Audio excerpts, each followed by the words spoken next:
네, 우리의 삶이 이 세상에서 끝나고 하나님 나라에 들어가는 것을 혼인잔치에 초대되는 것으로 이 말씀은 표현을 하고 있습니다. 9절 말씀을 보시면 천사가 내게 말하기를 기록하라.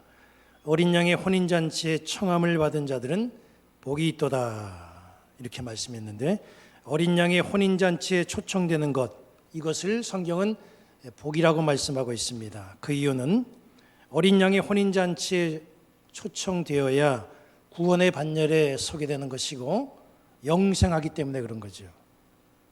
세상적인 복을 아무리 많이 받고 우리가 누리고 그렇게 살아간다고 할지라도 천국 잔치에 우리가 초청받지 못하면 우리가 이 세상에서 누리고 받는 복은 헛된 복에 불과합니다.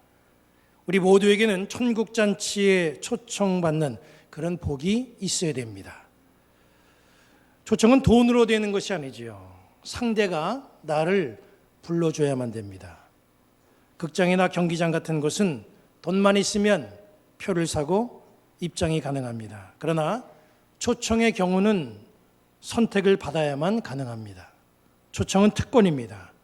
초청된 것은 그래서 복입니다. 아무나가 아니기 때문에 바로 이것이 우리에게 큰 복이 아닐 수가 없습니다. 우리는 세상을 살면서 초청받는 경우가 있어요. 제가 어렸을 때 저희 아버지 생신 때가 되면 저희 집에 마을 사람들을 초청해서 식사를 함께 했습니다. 마을 분들은 대부분이 6.25 때 월남하신 분들이에요. 소위 말하는 실향민으로 구성된 아주 자그마한 마을인데, 그래서 제 고향은 교회 이름이 향원교회입니다. 그것은 고향을 그리워하는 동산이다, 이런 뜻으로 그렇게 이름이 지어진 겁니다. 대부분의 마을 사람들이 다 교회를 다녀요.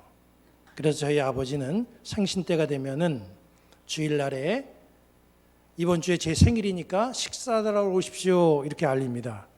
그런데 막상 생일날이 되면 그렇게 말해가지고는 사람들이 오질 않아요. 옆집에 살면서도 안 와요. 왜 안 오는 줄 아십니까? 불특정한 방식으로 여러 사람에게 일괄적으로 그렇게 말하는 것은 그건 초청이 아니기 때문에 그렇습니다. 일일이 가정을 찾아가서 정중하게 오시라 이렇게 해야만 옵니다.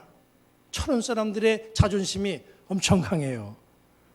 행사가 열리는 것을 알고 있지만 초청해 주지 않으면 가지 않는다. 이런 자존심은 곧 초청이 자격을 뜻하기 때문에 그렇습니다. 아버지 생신 때가 되면 저희 자식들은 각자 동네 지역을 맡아가지고 집집마다 자기가 할당된 구역 거기 찾아가서 계십니까? 아버지가 진지 잡수시러 오시래요. 이러면 다 알고 있으면서 그러냐? 또 이러면서 오셔요. 그때는 비로소 정식으로 초청을 받았다라고 하는 것에 대한 동의의 뜻이죠. 아버지 생신날이 되면 이른 아침에 저희들이 일어나서 집집마다 돌아다니면서 이 말을 계속 반복합니다. 그런데 어쩌다가 사고가 발생이 돼요. 형제들이 이게 동네 지역을 나누는데 혼동이 생겨가지고 간혹 빼먹는 집안이 생깁니다. 그런 집은요, 알면서도 자기한테 말 안 했다고 오질 않습니다. 굉장히 서운해해요. 그렇게 되면 그 집과는 한동안 불편한 관계가 되고 우리 자식들은 아주 죽어납니다. 초청받으면 때로는 그게 부담이 될 수도 있지만 그래도 뭔가 특별한 존재가 된 것 같아서 기분이 좋고 기쁘기도 하고 마음이 뿌듯하기도 해요. 초청이 이렇게 우리의 삶의 민감한 부분입니다. 하나님 나라도 마찬가지예요. 하나님 나라는 초청장이 있어야만 갑니다. 아무나 갈 수 없는 나라, 돈이 많아도 갈 수 없는 나라, 꼭 초청된 사람만이 가는 이 하나님 나라, 여기에 초대되는 은혜와 영광이 여기 앉아있는 우리 모두에게 있기를 주님의 이름으로 간절히 축원합니다. 우리는 지금 주님의 오심을 기다리는 강림절기를 보내고 있어요. 주님의 오심은 구원을 위해서 오시는 성탄의 오심이 있죠. 그리고 주님이 구원의 열매를 거두시고 천국잔치, 이 혼인잔치에 참여시키기 위해서 초청장을 들고 오시는 주님의 재림이 있습니다. 오늘 우리가 읽은 이 말씀은 다시 오시는 주님의 재림, 주님의 강림의 때를 말씀하고 있는 거예요. 여기 보면 7절 말씀은 이렇게 말씀하고 있죠. 우리가 즐거워하고 크게 기뻐하며 그에게 영광을 돌리세. 어린 양의 혼인기약이 이르렀고 그의 아내가 자신을 준비하였으므로. 어린 양의 혼인기약이 이르렀고, 이 부분을 잘 살펴야 됩니다. 약속한 대로 혼인할 날짜가 다가왔다, 이런 말이죠. 약혼하고 약혼한 대로 결혼이 성사되었다, 그런 말이에요. 각 나라마다 혼인에 대한 풍습이 있습니다. 이스라엘에도 혼인 풍습이 있어요. 본문의 말씀을 우리가 잘 이해하려고 한다면 2000년 전 이스라엘 혼인 풍습을 좀 우리가 알 필요가 있습니다. 이스라엘에서 혼인이 성사되려면 여러 절차가 필요해요. 먼저 신랑은 신부를 맞이하기 위해서 신부 집에 찾아가 신부 아버지에게 승낙을 얻어내는 게 우선입니다. 찾아갈 때 빈손으로 가는 게 아니라 돈을 들고 가야 돼요. 그동안 신부를 키워준 것에 대한 보답하는 돈입니다. 신부의 아버지가 돈을 받으면 비로소 이제 첫 번째 관문을 넘어선 거예요. 신부의 아버지가 결혼을 허락했으면 그 다음에는 신부의 허락을 받아야 돼요. 신랑은 신부가 될 사람에게 포도주를 따라줍니다. 신부가 그 포도주를 마시면 청혼을 받아들인다, 이런 뜻이에요. 그리고 비로소 이제 약혼이 이루어집니다. 약혼이 되면 신랑은 신부에게 의미 있는 두 가지 행동을 보여요. 그 첫 번째는 약속의 말을 합니다. 언약의 말을 해요.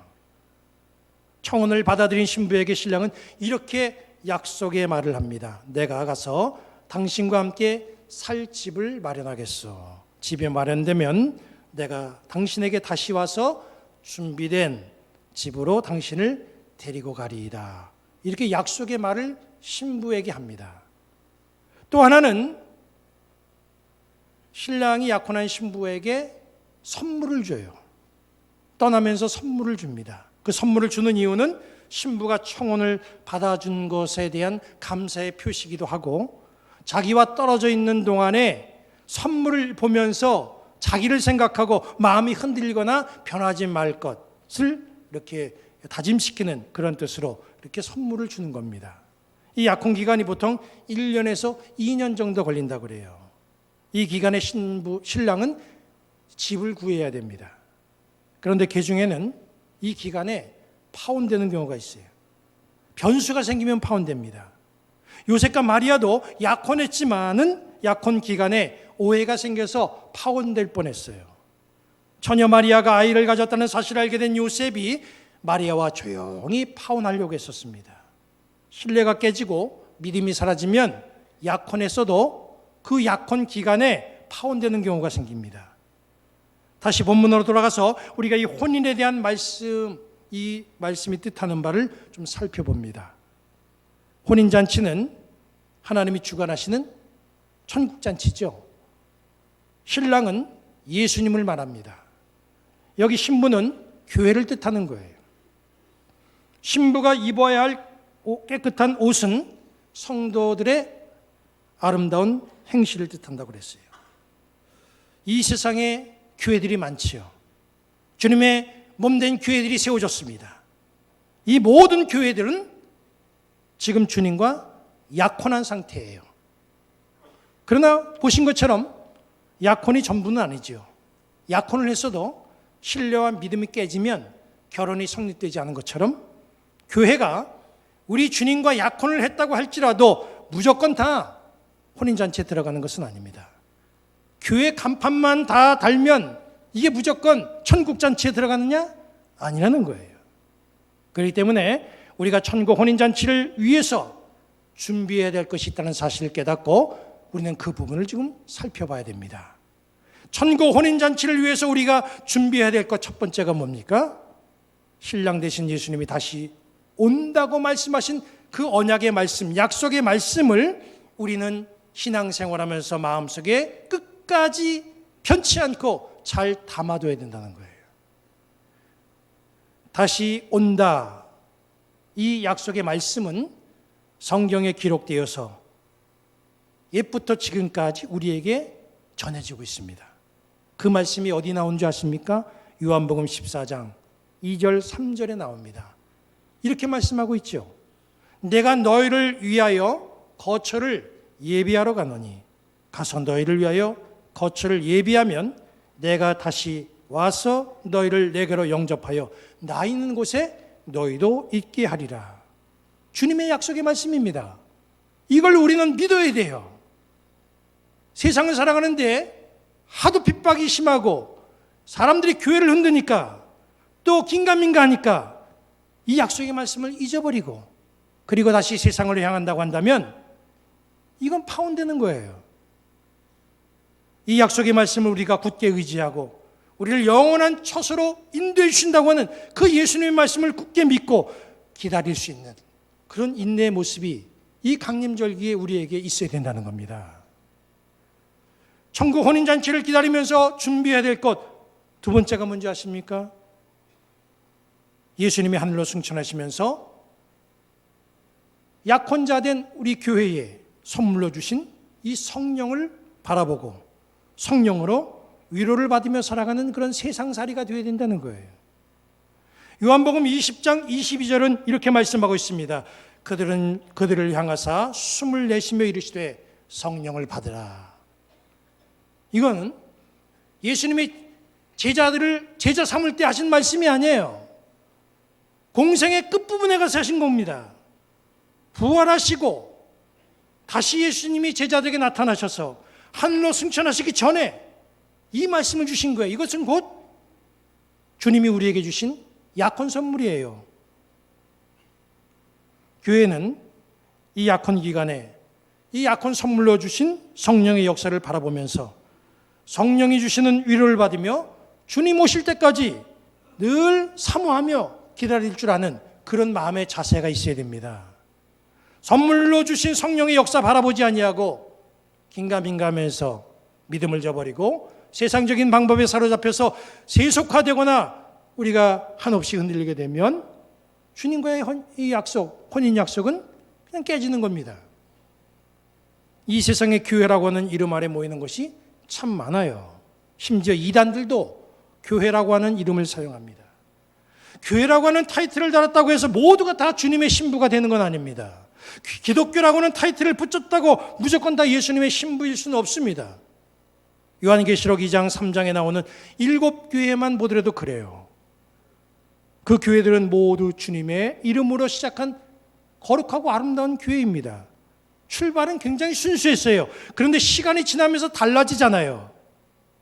책망과 칭찬을 받은 그런 교회가 있는가 하면 책망만 받은 교회가 있어요. 또 칭찬만 받은 교회가 있어요. 보여준 교회의 모습을 보니까 이게 아주 천태만상입니다. 그러나 주님이 교회들에게 공통적으로 주신 말씀이 있습니다. 그 말씀이 어떤 말씀입니까? 성령이 교회에게 하시는 말씀을 들을지어다. 이 말씀을 줬어요. 이 무슨 뜻입니까? 항상 선물로 준 성령을 바라보라. 그런 말씀이죠. 주님과의 약혼이 잘못되면 파혼될 수 있다. 이런 말씀이에요. 흔들리지 말고 신랑 되신 예수님이 다시 오실 때까지 약혼 선물로 주신 이 성령을 바라보고 믿음을 굳게 지켜나가는 그런 교회가 될 때에 신부의 자격으로 혼인잔치의 주인공이 될 수 있다. 그런 말씀입니다. 우리 부평 중북교회는 주님 다시 오실 때에 신부의 자격으로 천국 혼인잔치에 들어가야 됩니다. 그렇게 되기 위해서는 주님이 우리에게 선물로 주신 성령 바라보고 성령이 우리 교회에게 주시는 말씀에 늘 귀를 기울여야만 합니다. 세 번째로 천국 혼인잔치를 위해서 준비해야 될 것이 뭐냐 하면 우리 모든 성도들은 주님의 신부된 교회가 입을 깨끗한 세마포 옷이 되어야 된다는 거예요. 교회는 예수님의 신부입니다. 신부는 혼인을 위해서 빛나고 깨끗한 옷을 입어야만 됩니다. 이 세마포 옷, 이 신부된 교회가 입어야 될 이 세마포 옷을 누가 준비합니까? 본문 8절을 볼까요? 그에게 빛나고 깨끗한 세마포 옷을 입도록 허락하셨으니 이 세마포 옷은 성도들의 옳은 행실이로다. 교회에 몸담고 있는 우리의 옳은 행실이 곧 깨끗한 세마포옷이라는 거예요. 우리는 주님의 몸된 교회의 깨끗한 세마포 옷이 되어야 됩니다. 여러분 화면에 보시는 옷감, 이게 바로 세마포지요. 요즘 세마포로 옷을 해 입는 사람은 그렇게 많지 않습니다. 워낙 옷감이 좋으니까 또 다양하니까 우리는 자기의 취향 따라 아름답고 좋은 멋진 옷들을 우리는 많이 입고 그런 옷감을 선택합니다. 요즘의 세마포는 주로 세상을 떠난 사람들에게 입히는 수의로 많이 사용되고 있죠. 그렇다고 하면 그 당시에는 왜 이 옷을 강조했을까요? 그 당시에는 비싼 옷이 없었을까요? 좋은 옷이 없었을까요? 그 당시에도 세마포 말고 비싼 명품 옷감들이 있었어요. 사도행전에 나오는 루디아라고는 여인은 비싼 옷감을 취급했던 여인이에요. 그러나 천국 혼인잔치에서 신부가 입어야 할 옷은 비싸거나 화려한 옷이 아닙니다. 깨끗한, 빛나는 깨끗한 세마포 옷이면 돼요. 우리가 예수님의 신부된 교회에 입혀야 될 옷 비싸지 않아도 돼요. 화려하지 않아도 됩니다. 그럼 어떤 옷을 입혀야 됩니까? 빛나고 깨끗한 세마포 옷을 입혀야 됩니다. 천국 혼인 예식에 필요한 옷은 화려하지 않아도 돼요. 비싼 드레스 아니어도 됩니다. 빛이 나고 깨끗하면 되는 옷이에요. 그 빛나는 옷은 화려함 때문에 빛이 나는 옷이 아니라 깨끗하기 때문에 빛이 나야 됩니다. 비싸고 고급이냐? 이게 중요한 게 아니라 깨끗한 옷이냐? 이게 중요하다는 거죠. 혼인을 위한 옷은 비싸지 않은, 고급이 아닌 옷은 용납되어도 더럽혀진 옷은 용납되지가 않습니다.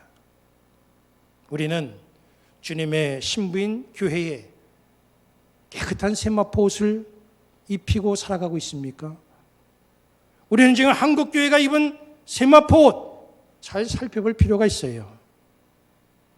숫자는 많아졌지요. 건물은 화려합니다. 좋은 시설 잘 갖췄어요.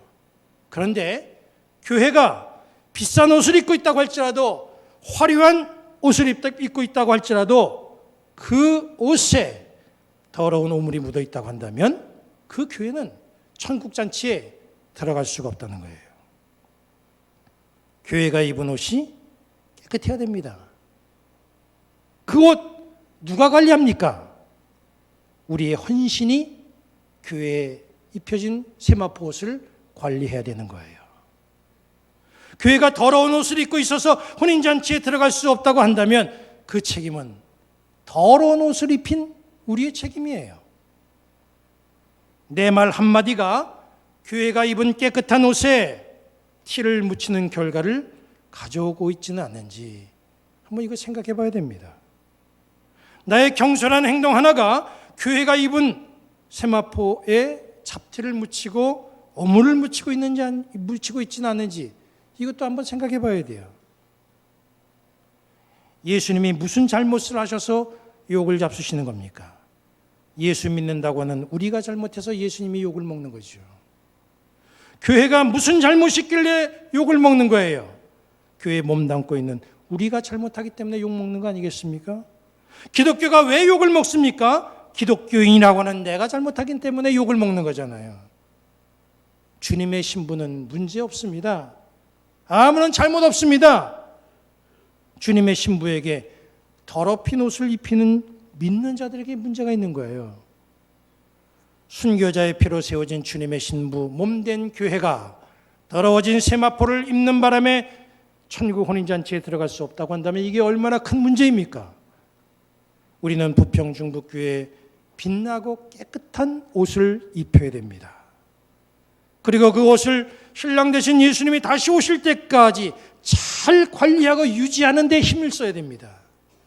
그래야 이곳에 몸담고 있는 우리 모두가 다 함께 천국 잔치에 초청이 될 수가 있는 거예요. 어떻게 세마포 옷을 빛나고 깨끗한 옷으로 유지시킬 수 있겠습니까? 세마포 옷을 깨끗하게 관리하는 방법 본문 8절에 나옵니다. 다시 보면 그에게 빛나고 깨끗한 세마포 옷을 입도록 허락하셨으니 이 세마포 옷은 성도들의 옳은 행실이로다 하더라.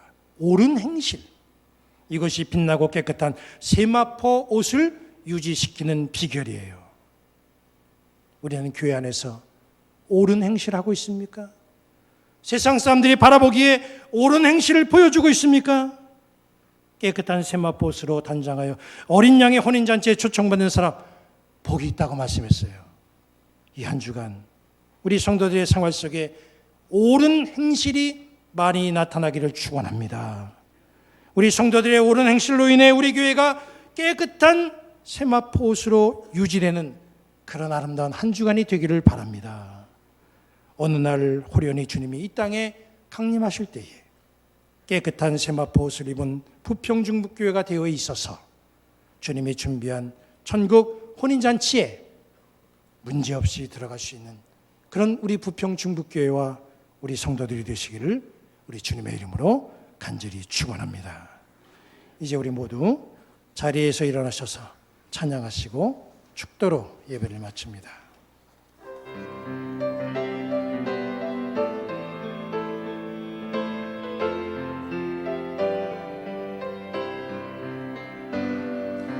주님 다시 오실 때까지 나는 내 길을 가리라. 좁은 문 좁은 길 나의 십자가 지고 나의 가는 이 길 끝에서 나는 주님을 보리라. 영광의 내 주님 나를 맞아 주시리. 주님 다시 오실 때까지 나는 일어나 달려가리라. 주의 영광 온 땅 덮을 때 나는 일어나 노래하리. 내 사모하는 주님 온 세상 우주시라. 내 사모하는 주님 영광의 왕이시라. 하나님 감사합니다. 저희들을 맞아주시고 저희들을 기다리시며 또 저희들을 늘 불꽃 같은 눈동자로 지켜주시며 이끌어주신 것 너무나 감사합니다.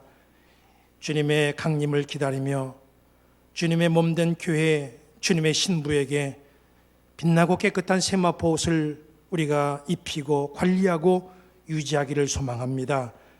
그래서 주님이 언제 이 땅에 다시 오실지 우리는 그날을 알 수 없지만 호련히 오실 때에 자신 있게 우리는 주님의 마련한 천국 혼인잔치에 아름답게 들어가고 거기서 기쁨을 누리며 영생하는 그런 백성들 되게 하여 주시옵소서. 성부와 성자와 성령께서 오늘 주님 앞에 나와서 예배하며 주님의 몸된 교회에 깨끗한 세마포 옷을 입히기를 소망하는 여기 모인 우리 모든 성도들 머리 위에 지금부터 영원까지 함께 하시기를 간절히 축원하옵나이다. 아멘.